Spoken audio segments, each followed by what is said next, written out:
Shut up, Smarks. REDUX. No, I won't tap out. I won't tap out. All of you buzzards suck. Just stop watching Raw. Stop watching Raw.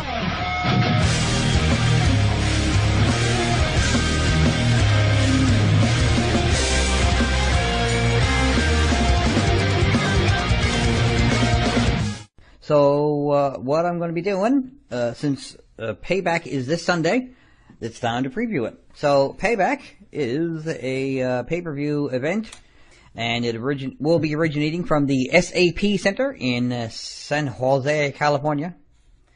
San Jose, can you see? No, that's not right. So, we got 8 matches, including the pre-show.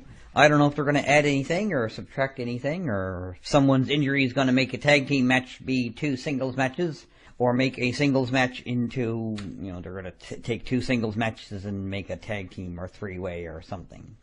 That happened in at least one pay-per-view in the past. So, but onward and upward, let's just preview it, shall we? And I like the way it's laid out on the Wikipedia page for it. It makes it look like something that probably isn't going to be the main event is the main event. So I'm going to treat it as the main event when I come to it. In the pre-show, we have Can't Teach That, which is Enzo Amore and Big Cass, taking on Bulletproof, Carl Anderson and Luke Gallows.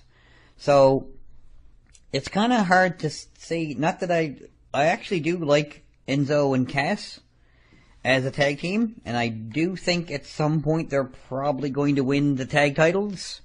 I just don't see it just yet. So, I think, well, not that this is for the tag titles, but, I think it's more likely that Anderson and Gallows are probably going to win. But also I can see how if the company says, we want you to help, we want to make these other 2 stars, and, that's why we brought you in here, because we want, you're good at making people stars, and, well, gosh, Vince, thanks for the big compliment. And, yeah, I think I just figured out why you fired me. By saying gosh. So, anyway, yeah, I do anticipate Bulletproof is probably going to win it. Well, at any rate, that's how I would prefer, I think, for it to go, if they were to win it. I can, though, since there's not, I don't think, is there anything on the line? I think it's just a tag team match, right? Here's a match with 2 tag teams that we want you to get behind one way or the other, so here they are. So, like I said, I anticipate that Bulletproof are gonna just come out on top of this one. I won't be disappointed. That's something I should say right up front. Regardless of how I predict any of these matches, I'm not going to be disappointed by the outcome. So you can sit there and cry your crocodile tears all you want watching a show that you have 100% control over whether or not you watch. And meanwhile, I'm enjoying myself watching a match that I end up enjoying a little or a lot. Either way, it's enough justification to watch it, so I'm going to enjoy it. If you're not, then you're doing something wrong. That's just my opinion. You're entitled to yours, of course, regardless of whether or not it's right. You're listening to Ring Rust Redux on Gerbernology TV. But I'm not bitter. So, next up for Payback, this coming Sunday on the WWE Network, sees the women's title on the line, which will see Bayley defending against Alexa Bliss. And even though I'm a fan of both ladies, I think it's, for the time being anyway, Bayley's going to hang on to it. I'm not sure how it's going to work out, or what, how long the match will go or whatever. I don't really care. I'm going to just enjoy watching the match. I don't imagine the matches will be in this order, especially when it comes to the main event, as I'm going to get to a little bit later. Or at least it shouldn't be. The match they have here listed as the main event shouldn't, what they postulate, I guess, would be the main event. Probably won't be the main event, or at the very least shouldn't be, but we'll see how it goes. So I do anticipate, like I said, Bayley's going to come out on top of this one. She's going to win, and she's going to hug her way to the top, because it's Bayley. I like Bayley. I like Alexa Bliss too, but, maybe she needs to feud for the belt a little bit longer. Maybe the next pay-per-view she'll win it. I'm not saying she won't win it. I'm not saying she's not worthy of it. I'm just saying, not just yet. Maybe next week. Not next week. Well, maybe maybe they're going to turn the Raw After Insert pay-per-view name here to be more important than the pay-per-view itself. And she'll win it on the Raw after Payback. Because reasons.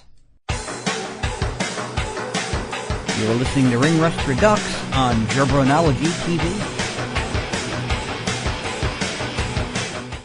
So once again, back to WWE Payback, which is coming up on the WWE Network, originating from the SAP Center in San Jose, California. Next up, we have the Cruiserweight title match, which sees Adrian Neville, the champion, defending against Austin Aries. Austin Aries has been getting under the skin of Neville for quite a while now, and he won a number one contendership a couple of times, so, you know, he tried at WrestleMania and wasn't quite able to get it done. But maybe it's because he was on the pre-show. Not enough pressure. Pressure makes diamonds. Or, you know, too much pressure, I guess, makes coal. And we already have enough coal on Raw right now, thank you very much. So, maybe with a little bit less pressure. Or maybe it balances out. He was on the pre-show of WrestleMania, which maybe is the same as being on the main show of a lesser pay-per-view. Maybe. I don't know. I had to look up if there's any correlation with that. See if anyone was like in the mid-card or whatever on a lesser event, but they were in the pre-show of WrestleMania or one of the big ones. So we'll stick with WrestleMania, I guess. But anyway, I anticipate that Austin Aries is probably actually going to win this. He may or may not win the title, depending on how desperate Neville is to keep the title. He may get himself disqualified, or he may do whatever. But either way, I anticipate Austin Aries to win this match. I hope he wins the title too, but that's, in a situation like this, it's almost a secondary concern, or at the very least, it's a separate factor. Like, I anticipate he'll win the match, but he may not win the title. You know, so, fingers crossed though, he will. Because he does have all that ambition and vision, after all. You're listening to Ring Rust Redux on Jabronology TV.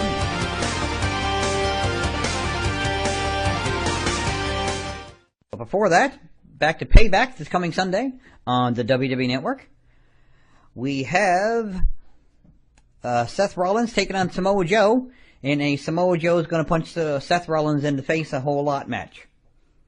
And that's kind of how I expect it to go. Even though Seth Rollins, a former WWE champion, a main eventer, you know, still, it's Samoa Joe. Having watched Samoa Joe in other promotions, Ring of Honor and TNA/Impact Wrestling and all the other promotions I've seen him wrestle in, he's Samoa Joe. Even down in NXT. I mean, he was dominant down there. He's dominant.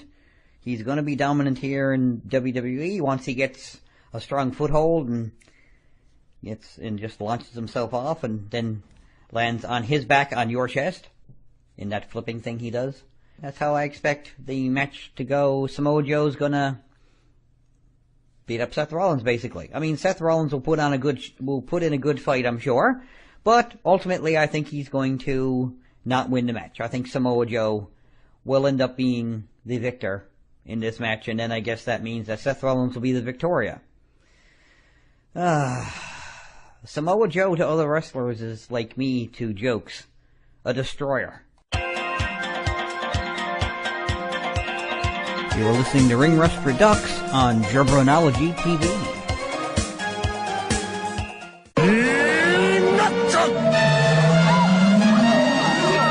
I'll make you teensy. Hakujin. Hey, what's up? This is referee Tony S, and you're listening to Ring Rust on CHMR. You are listening to Ring Rust Redux on Jabronology TV.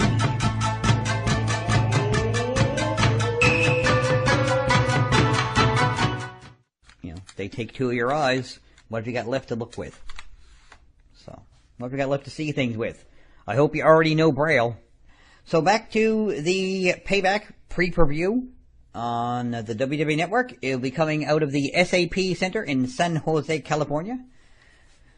Next up, we have Roman Reigns taking on Braun Strowman. So it's Strowman Reigns. As nobody apparently has gotten that, you know, because I called the last time they wrestled, I'm guessing, was it at WrestleMania? The last time they wrestled on pay-per-view? I called the preview show for that on Podomatic Strowman Reigns. So I guess I'll call this one Strowman Reigns 2. I guess. I don't know. I haven't decided what name I'm going to name it. Haven't decided what I'm going to name it on Podomatic just yet, so I do predict that since they're obviously looking for Braun Strowman to be among the top, if not among the top Tarhelians, if not the number one Snidely Whiplash on the Raw brand, I suspect he's probably gonna win this match.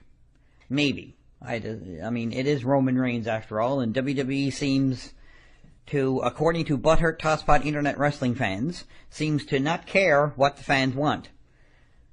Well, and they keep trying to push Roman Reigns because, guess what? Roman Reigns is selling a lot of merchandise, and you aren't buying a lot of merchandise. You, the person listening to this show right now, who is in fact of the opinion that Roman Reigns is just not the right man for the job, or however you want to phrase it, however rudely you want to say it, that you wouldn't come close to saying the same thing to his face without qualifying it with a gulp and in my opinion, sir. So, you would not say anything you say to any of these people to their faces. Guaranteed. I'm just throwing that out there. You're more than welcome to explain to me how you would, which I'm going to probably laugh at, because in and of itself, it's proof that you wouldn't, because you're telling me and not telling them. So, get over it, grow up, and, watch something you enjoy. If you don't enjoy watching Roman Reigns doing what Roman Reigns does, why are you watching Roman Reigns? That's a perfectly cromulent question that will embiggen my understanding of what's wrong with all you butthurt tosspot internet wrestling fans. Luckily, I'm stronger than all of you. In my beliefs anyway, in my ability to actually live by them. If I say I like something, I like it. If I say I don't like something, I don't like it. It doesn't matter who I'm talking to. If I like something, I say I like it. If you don't like it, that's your prerogative. If I don't like something that you like, that's my prerogative to not like something, and it's your prerogative to like what you like. It's my prerogative to not like what I don't like. It's really none of your concern what I like and don't like, and it's none of my concern what you like or don't like. So, please stop broadcasting it. Try talking about something you do like instead. Try even once to be positive and see what response you get. You might like it. Now, you're going to have to apply some aloe to the rectal area to try and make yourself a little bit less butthurt, but again, that's all on you.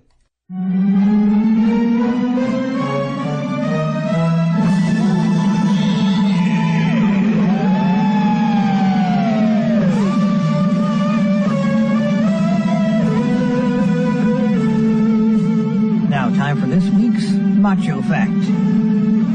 At the end of the universe, there is only Randy Savage. And the Macho Man finds Chuck Norris facts too unrealistic.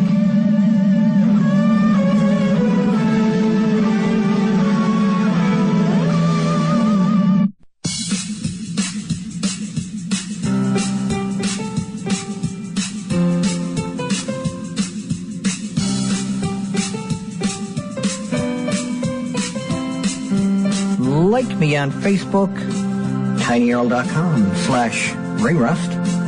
Follow me on Twitter @MarkGibroni, and subscribe to Jarbronology TV, youtube.com/fanboymarkgibroni.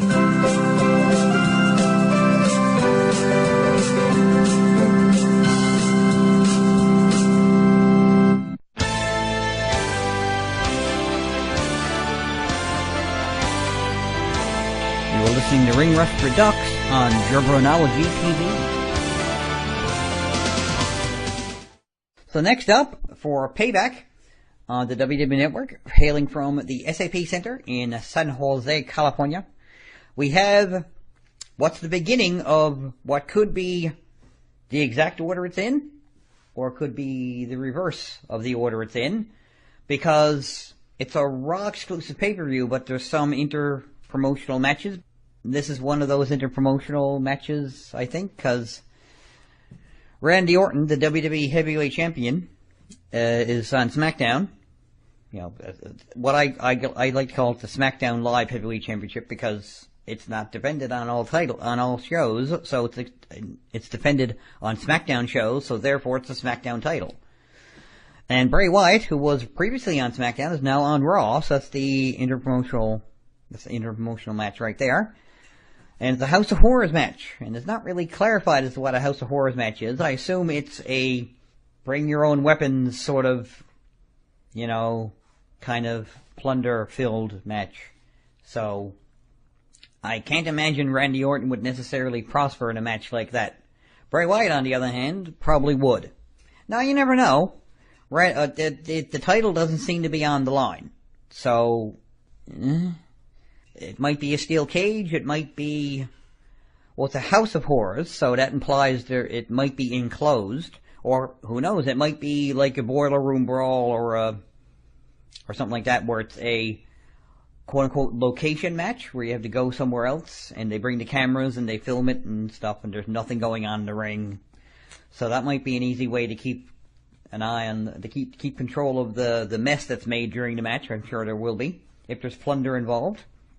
It may just be a Falls Count Anywhere match. Who knows?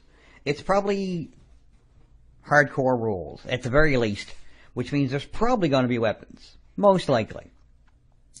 So, fingers crossed, we'll get an interesting, at least, match, if not good match, out of this House of Horrors. And, of course, it could be like the Good Housekeeping match that Jeff Jarrett and Chyna had.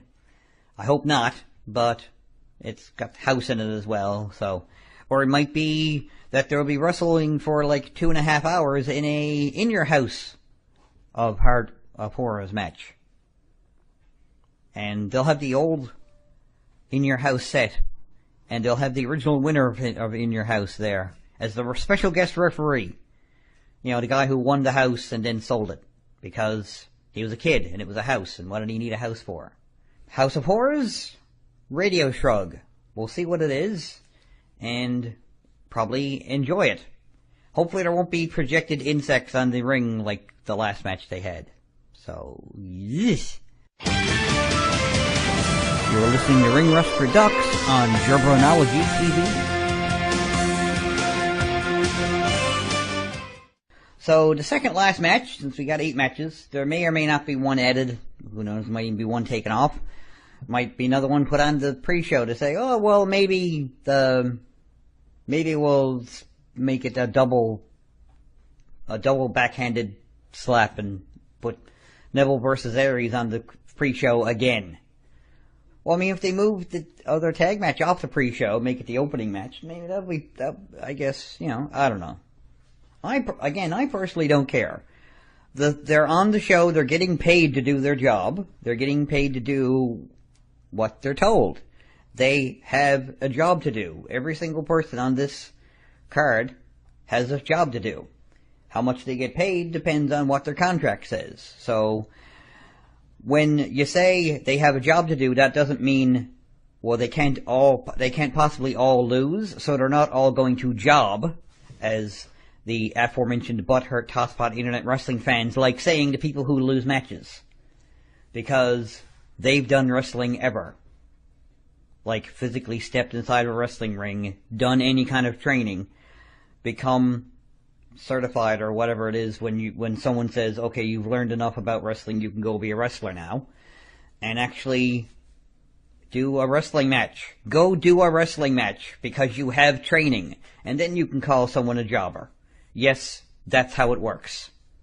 Because those of us who have done wrestling training and have stepped inside of a wrestling ring as performers feel that people who are just fans, and some of you have, I mean, it's understandable if you're physically unable to do more than be just a fan, like if you're in a wheelchair or you have a mental or some other physical disability that prevents you from having the coordination and the athletics to actually get in that ring and perform a match.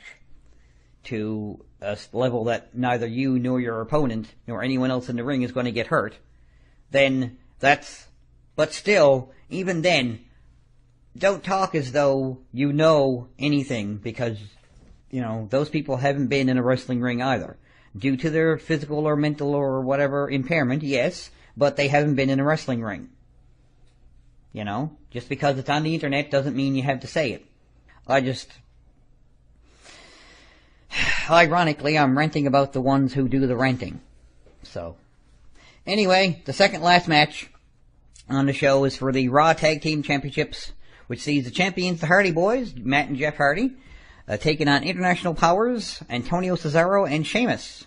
I don't know if Sheamus ever had a first or a last name, or it was just Sheamus. I think it's always been kind of just Sheamus. Sheamus O'Shaughnessy. There we go. That's what we used to go by. I remember that, because I'm smarter than you. I do think it's going to be a title retention, because have they challenged for the titles yet? Or have they challenged the Hardys, I should say, for the titles? They've challenged for the titles. Whoever, had the titles over the past several months, they've certainly wrestled them. And they've attempted to win the titles and haven't obviously successfully done so. So I imagine it would seem, just from observation, it would seem they're in line to win the titles somewhere down the road. Not just yet, though, I don't think. Maybe the next pay-per-view or the pay-per-view after that, or, once again, maybe the Raw after Payback will be the big time for them to shine. So they immediately got their rematch, and oh my god, they just won the titles. Because who wants to sell the WWE Network for $9.99 a month and actually give someone what they want when you can give it to them for free?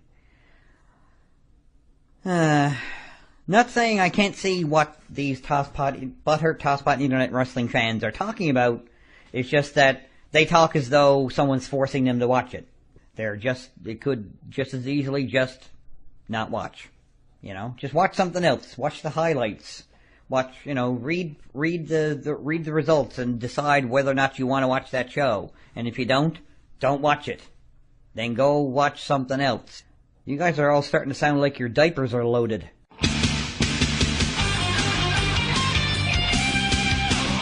You're listening to Ring Rust Redux on Jobronology TV.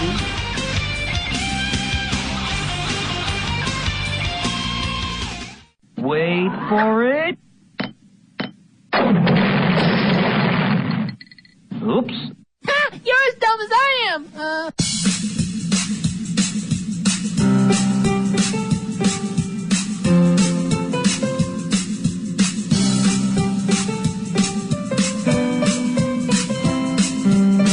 Like me on Facebook, tinyurl.com/ringrust. Follow me on Twitter @MarkJabroni, and subscribe to Jarbronology TV, youtube.com/fanboymarkjabroni.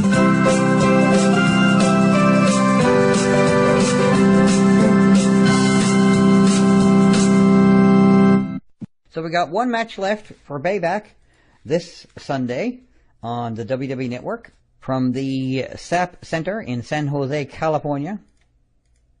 So we have what could be the main event, or might just be the main event according to the person who created the Wikipedia page for this event. Kevin Owens defending his U.S. title against Chris Jericho. So it's going to be gold, no matter what. And I don't think there'll be any fingertips involved this time around, but you never know. I do think Kevin Owens is probably going to defend his title, because I keep hearing that Chris Jericho is going to be going back on tour with Fozzy soon. And, he's realistically only there for a couple of months, and then he's off, and then he's back on and off and back, So, that prolongs his career and increases his value for the most part as well. He's more than happy to work with literally anybody. I don't remember hearing him hearing any news from backstage anyway of him complaining about anybody he's worked with. And so, he's obviously a company guy. He's more than happy to win when it's in everybody's best interest and lose when it's in everybody's best interest, and I'm guessing that's what he's going to do, is lose because it's in everybody's best interest. But man, are they going to be in for some kind of fight?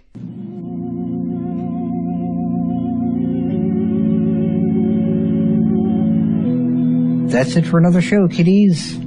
Check me out on Facebook, where you can keep track of all the news that's right on the mark, from around ringside to the latest concerts. See you at the shows. Later days.